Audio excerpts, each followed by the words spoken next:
nuevos hallazgos en cuanto a la patofisiología y guías prácticas para los desórdenes histiocíticos. En la histiocytosis incluye una gran variedad de condiciones que tienen mucha mayoría en general rara, pero puede afectar tanto a niños como a adultos. La presentación clínica puede variar altamente desde lesiones dermatológicas relativamente fáciles de tratar hasta lesiones que pueden tener un comportamiento clínico muy agresivo con alteraciones inflamatorias que pueden llegar a ser muy peligrosas y letales. El progreso en esta enfermedad ha sido limitado muchas veces por la rareza en cuanto al diagnóstico. Muchas veces no tanto es raro como que muchas personas que tratan a estos pacientes puede que no sean tan familiares con el diagnóstico, y algunas de las técnicas para diagnóstico están avanzando y son moleculares, son muy difíciles de conseguir. No hay ¿cómo se dice? Modelos animales para todas las condiciones, y hay algunos grado de dispersión en cuanto a los especialistas que se manejan a estos pacientes. Entonces hay en general estos pacientes están como muy dispersos, y lo ideal es la forma como por lo menos en los Estados Unidos se ha hecho mejoría de alguna forma en el pronóstico y el manejo de estas terapias, hacerlo a través de ensayos clínicos, porque vuelve el manejo mucho más homogéneo y hace que también las personas los diferentes proveedores de salud que estamos manejando estas condiciones se sientan más cómodos manejándolas. En cuanto al origen del histiocyto, se considera una célula que es de origen hematopoyético mieloide, por eso es que se utilizan muchas de las terapias, son dirigidas contra células mieloides. Su último célula en la que se va a convertir va a depender del ambiente en el que está esa célula localizada. En los últimos años se han empezado a describir algunos cambios genéticos moleculares específicos que ha hecho que la terapia de la histiocytosis haya avanzado y se esté utilizando estas terapias dirigidas. En principios de los 2000, en Europa se describió un cambio que comprometía el gen BRAF B600E en 50% de las lesiones histiocíticas. Y eso fue lo que en pacientes con un subtipo en particular, Erdheim-Chester, que se empezaron a tratar un grupo pequeño de pacientes con terapias Bemurafenib, que es como una tirosinquinasa que es dirigida en contra del BRAF. Encontraron una respuesta significativa con el uso de estos agentes, y eso es lo que ha estado incorporando las nuevas tendencias en el manejo de estas condiciones. Con el uso de la secuenciación de exomas completos se han identificado otras alteraciones en adición del BRAF B600. Más o menos el 30% de pacientes que son negativos para BRAF se ha encontrado que tienen alteraciones que incluyen el MAP2K1, y hay agentes inhibidores del MEK que están dirigidos hacia esa mutación genética, y por supuesto se ha encontrado que es una buena diana para utilizar como terapia.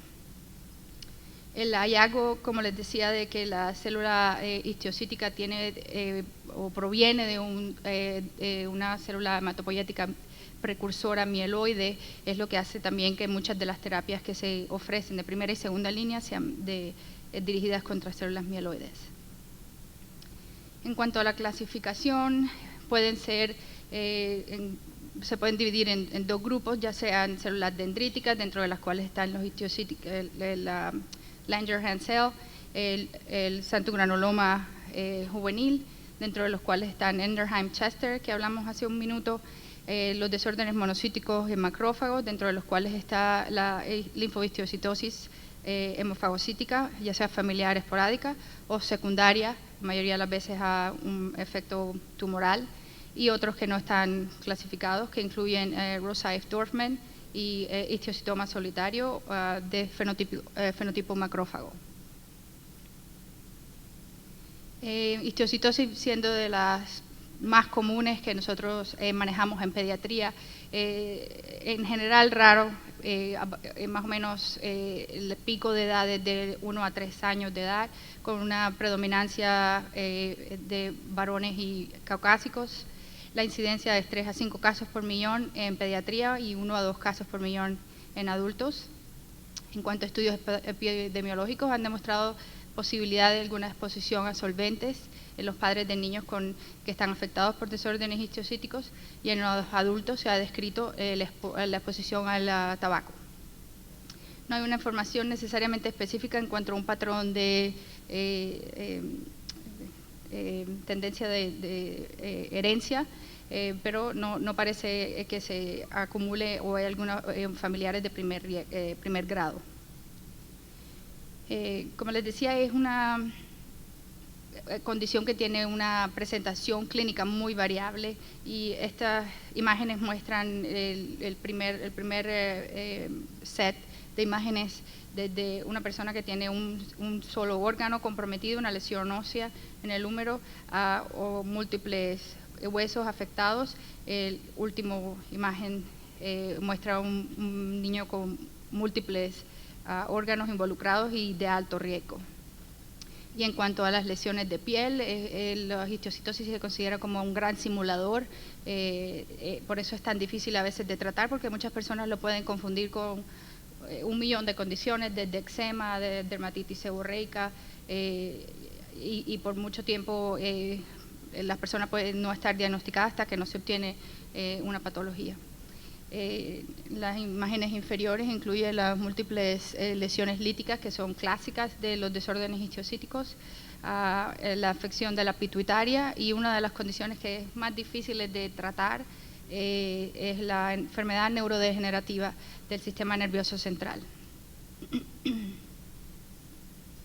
En cuanto a la estratificación de riesgo, en general se clasifica como de un solo órgano o de múltiples órganos, con o sin órganos de riesgo involucrados, o de riesgo del sistema nervioso central. En cuanto a las lesiones que son unifocales y sin órganos de riesgo, casi siempre tiende a ser piel o hueso. De aquellos de los más involucrados en los de múltiples órganos, tiende a ser nódulos linfáticos, piel, hueso, pulmón. Se solía considerar antes las lesiones de pulmón como de alto riesgo, pero en los últimos años ese no ha sido el caso. Eso es basado en estudios iniciales de la Sociedad de Histiocytosis, en la que se consideraba el pulmón como un órgano de riesgo. Los órganos de riesgo se consideran la médula ósea y el hígado, y las lesiones de riesgo del sistema nervioso central no son todas las lesiones del calvario, pero aquellas que son de la base del cráneo, entonces que incluyen todos los huesos ahí listados en el mastoide, esfenoide, orbital, etmoide o los temporales. Y denotan un riesgo no solamente en el momento inicial de la terapia, pero muchos años después de haber terminado la terapia, como a riesgo para desarrollar enfermedad neurodegenerativa. Las terapias de primera línea para enfermedad unifocal puede ser tan sencillo como terapias tópicas. La mayoría de las veces tiende a ser recurrente, crónico, recidivante. Hay muchísimos agentes, desde esteroides hasta nitrógeno y dosis bajas de irradiación. En general, en pediatría, nosotros no estamos irradiando tan rápido, solamente en aquellas lesiones que son a riesgo de colapso, que involucran la columna cervical particularmente, se pueden tratar inmediatamente con dosis bajas de irradiación. Cuando hay afección unifocal de la pituitaria, el tratamiento ideal es sistémico. En cuanto a las lesiones que no responden bien a terapias locales, se pueden tratar igual para lesiones unifocales o multifocales sin riesgo. Se pueden tratar con el protocolo de LCH3, que utilizaba los pulsos de esteroides con vinblastina. ese protocolo de la Sociedad de Histiocytosis comparó 6 meses con 12 meses y mostró la superioridad de 12 meses con la continuidad de la terapia disminuyendo las recurrencias. Entonces esa es la primera línea que se ofrece para unifocal o multifocal. Y si hay compromiso de un órgano de riesgo, se adiciona a la mercaptopurina. El protocolo de LCH4, que es el estudio actual que la sociedad está evaluando, un estudio complicado que tiene muchísimas diferentes estratas, y una de esas estratas está evaluando prolongar el mantenimiento por 24 meses en vez de 12 meses, y está evaluando lo mismo con o sin mercaptopurina, y la evaluación uniforme de las segundas líneas de terapia, porque vamos a hablar en un momento de cuáles son las que se están ofreciendo, en general terapia de segunda línea, pero en este protocolo se están comparando una segunda línea más homogénea, que incluye la utilización de vincristina, citarabina, prednisona, seguida de 24 meses de mantenimiento, con una randomización que incluye el uso de indometacina versus mercaptopurina. Cuanto al manejo de adultos con histiocytosis, en general los niños toleran muy bien la combinación de la vinblastina con el esteroide. Vemos muy poca mielosupresión, muy poco riesgo de infección. En general muy bien tolerada, pero no es el caso en los adultos. A los adultos se les ofrece como primera línea citarabina a la dosis de 100 miligramos por metro cuadrado por 5 días, una vez al mes por 12 meses, mejor tolerada, y en aquellos que tienen lesiones que son a riesgo para el sistema nervioso central, la dosis se intensifica a 150 por metro cuadrado. En general no se necesita una cirugía muy exhaustiva para el diagnóstico. Sí, es ideal obtener suficiente tejido para hacer el diagnóstico y mandar estudios citogenéticos o de Next Generation Sequencing para obtener la información sobre todo de estas nuevas alteraciones genéticas del BRAF que se detectan con estas tecnologías y pueden ofrecer nuevas terapias para aquellos. En el caso de los adultos hay muchos que pueden tener un fenotipo mixto, en el que pueden tener parte histiocítica y parte de con otros diferentes tipos de lineaje. El ECD o el Erdheim-Chester es una de las enfermedades pioneras en la aplicación del vemurafenib como terapia dirigida. Obviamente la principal complicaciones, una vez se descontinúa la terapia hay recurrencia de la enfermedad, pero en general son bien toleradas, con la excepción de problemas de dermatitis, tiende a ser la mayor efecto colateral que se ve y alguna disfunción hepática. El PET scan es ayuda significativamente para determinar el estadio de los pacientes en presentación inicial, y al igual para aquellos adultos que pueden tener un fenotipo mixto. Esto puede guiar mucho la respuesta de la terapia, o áreas, por ejemplo, como la pituitaria. Si es una área unifocal que está afectada, el PET scan pudiera ayudar a determinar si hay alguna duda en cuanto al diagnóstico, obviamente siendo la pituitaria un área muy difícil de biopsiar. En cuanto al manejo de la histiocytosis pulmonar, si es relacionada con el uso de tabaco, obviamente la primera respuesta es remover el efecto que lo causa, y algunos pacientes responden bien a esa intervención. En aquellos que no responden se pueden utilizar dosis altas de esteroides, citarabina o cladribina. En cuanto a la recurrencia de la enfermedad, en general nosotros ofrecemos la siguiente línea dependiendo de qué tan rápido ocurrió la recurrencia, la primera recaída. Si pasa dentro de más de un año del tratamiento inicial, se puede volver a ofrecer la misma terapia de vinblastina con prednisona. Es un tratamiento prolongado, pero como les decía anteriormente, es muy bien tolerado. Si la recurrencia ocurre de menos de 12 meses, la primera línea es cladribina o citarabina, como es una de las que se está tratando, la citarabina con vincristina en primera recurrencia en el estudio del CH4. Clofarabina solamente la hemos utilizado en el caso donde ha habido enfermedad muy recurrente, que ha fallado a la terapia de vimblastina prednisona o por lo menos 2 líneas anteriores. La dosis es mucho más baja de lo que la podemos utilizar para leucemias, es 50 miligramos por metro cuadrado, 25 a 50 miligramos por metro cuadrado, pero muy bien, en pediatría tolerada. Sí hay más fiebre en neutropenia que se observa después de este tipo de terapia, pero prácticamente es en un caso de enfermedad resistente que no ha respondido por lo menos a 2 líneas anteriores. Y los nuevos agentes que le mencionaba, el dabrafenib y bemurafenib, inhibidores de MEK, que se están utilizando, obviamente ahora mismo en instituciones que tienen disponibilidad, hacer estos estudios genéticos y tener esa respuesta mucho más rápido. No necesariamente todos los hospitales tenemos ese beneficio de tener estas tecnologías a la mano, y obviamente cobertura por seguros para hacer estos estudios, pero hay algunas instituciones grandes y las que son más notorias por tener expertos en histocitosis son Cincinnati y Texas Children's.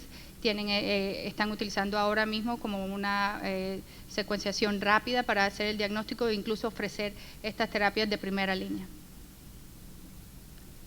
Estas fueron las primeras descripciones del BRAF en muestras de material de patología en Dana-Farber. Esto es como se ve la cascada de BRAF. Y este es el primer estudio que le decía, de una institución sola donde se describieron 3 pacientes con Erdheim-Chester coexistente con histocitosis, que tuvo una respuesta significativa y durable. Y este es el ejemplo de los 3 pacientes con PET scans antes y después, lo mismo que las lesiones de piel antes y después y la patología. Este es otro esquema que está mostrando las lesiones que se ven, que hay medicamentos que se pueden bloquear, que involucra el sistema RAF, MEK, ERK, incluso en aquellos pacientes que son no tienen BRAF mutado, pueden tener algunas afecciones de ERK y MAP, y por eso se están considerando nuevos agentes como inhibidores de MEK. En general, el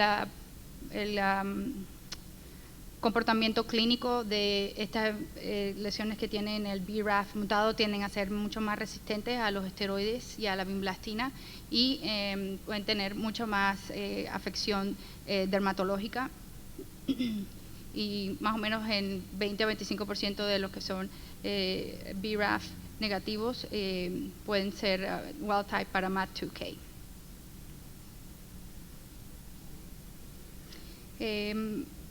Estos son los agentes que hay ahora mismo disponibles para uso, y los principales efectos colaterales, como les decía, son algún grado de disfunción hepática, artralgia, rashes de piel o involucración de piel, diarrea, hipertensión. Estoy un poco corta de tiempo, así que voy a... HLH o la linfohistiocytosis hemofagocítica es una de las condiciones más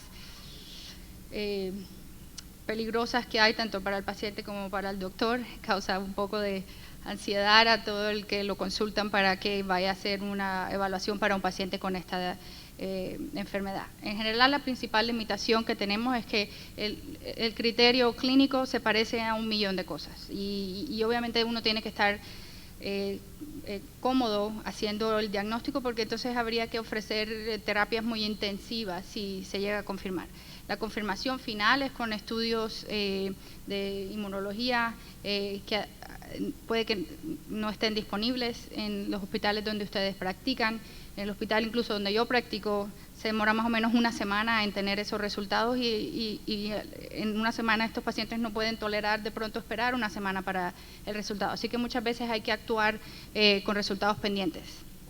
Entonces, tanto los criterios clínicos como de inmunología para diagnosticar, ya sea que se diagnostique molecular, con diagnóstico molecular de mutaciones genéticas que saben están asociadas con histiocytosis, o los criterios clínicos que están listados, que están disponibles para que lo revisen. En general, lo más importante es una hiperferritinemia por encima de 500, pero es mucho más sospechosa por encima de 3000. El marcador de hemofagocitosis per se no ayuda mucho cuando uno está considerando este diagnóstico.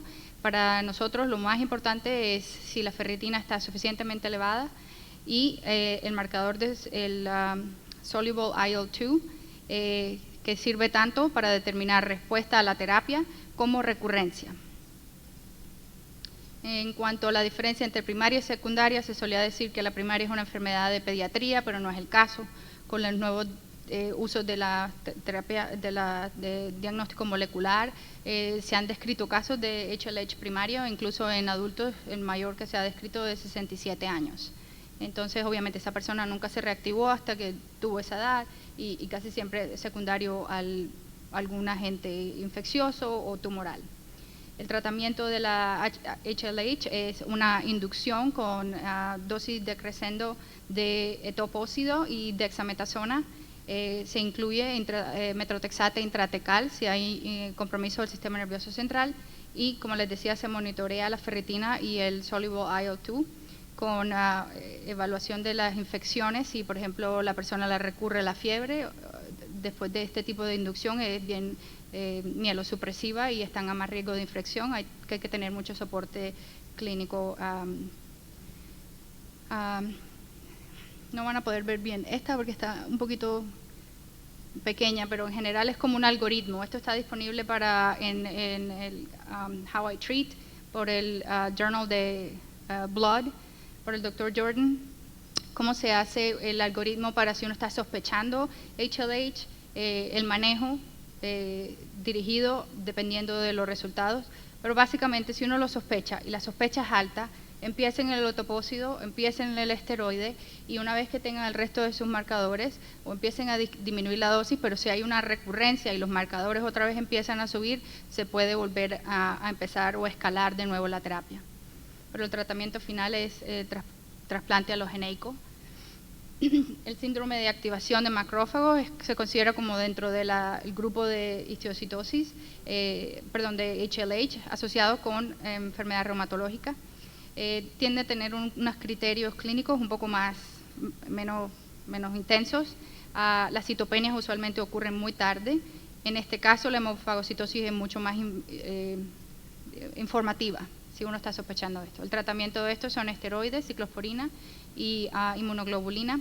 Hay algunos agentes monoclonales que están contra la interleuquina 1 y 6 que se pueden utilizar, y en el caso de que no haya respuesta a estas primeras líneas, entonces se puede considerar etopósido o trasplante alogénico. Futuras direcciones en pediatría son los resultados del protocolo LCH4 y ahora mismo hay un estudio de dabrafenib donde hay una cohorte de pacientes con desórdenes histiocytíticos para determinar respuesta. Y en general, esta es una condición que es muy compleja y, como les decía, la mayor limitación que hay es la rareza y el hecho que está muy disperso entre múltiples especialidades que pueden, en dado caso, atender a estos pacientes, ya sea desde el dermatólogo que empieza con el rash, o el ortopedista, o el hematólogo, hasta los que están más enfermos, pulmonólogo. Entonces siempre necesita que haya que el enfoque sea multidisciplinario. La presentación, sobre todo en niños que tienen muchas implicaciones a largo plazo, entonces uno tiene que considerar esas implicaciones a largo plazo para determinar la terapia y los efectos tardíos. Los pacientes que están con enfermedad refractoria o que han recurrido múltiples, enrolarlos en estudios clínicos que van obviamente a ser la mejor forma de determinar las terapias del futuro.